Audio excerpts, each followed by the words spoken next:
सलमानशी मैत्री, जीवाची भीती.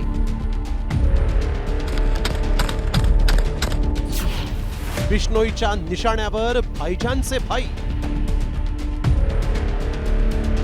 बाबा सिद्दीकींनंतर कपिल शर्माला धमकी. सध्या बॉलिवूडच्या भाईजानची झोप उडाली आहे. होय, सलमान सोबत फोटो काढण्यासाठी, मैत्री करण्यासाठी उत्सुक असणाऱ्यांना आता मात्र जीव वाचवण्याची वेळ आली आहे. त्याला कारण ठरलंय कॅनडामध्ये झालेला गोळीबार. हा फोटो आहे कॅप्स कॅफे या कपिल शर्माच्या कॅफेचा. आणि याच ठिकाणी एकदा नव्हे तर दोनदा गोळीबार झालाय. जवळजवळ 25 राऊंड फायर करण्यात आल्या. सुदैव म्हणावं लागेल, केवळ सुदैवच की इथं झालेल्या गोळीबारात कोणतीही जीवितहानी झालेली नाही. आणि कॅनडात झालेल्या या गोळीबाराला कारण ठरलाय सलमान खान. मैं Hari boxer Lawrence Bishnoi gang से।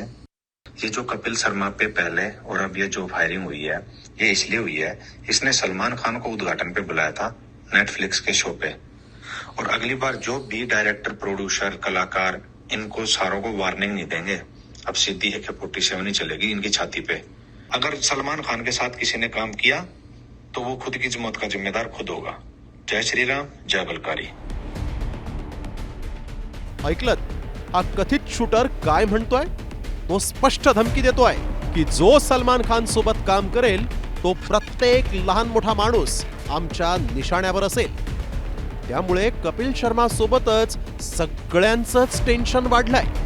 कारण महिन्याभरातच कपिल शर्माच्या कॅफेवर दोनदा गोळीबार झालाय.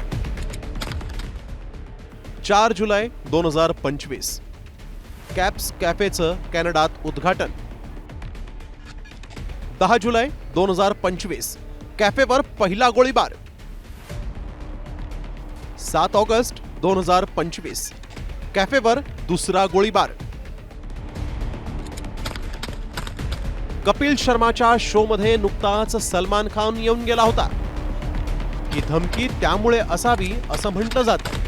कॅफेचं उद्घाटन होऊन महिन्याभरात कॅफेवर झालेला गोळीबार आणि त्यानंतर आलेली ही धमकीची ऑडिओ क्लिप खुल्लम-खुल्ला एकच सांगतेय की बिश्नोई गँगचा राग हा काही कमी झालेला नाही.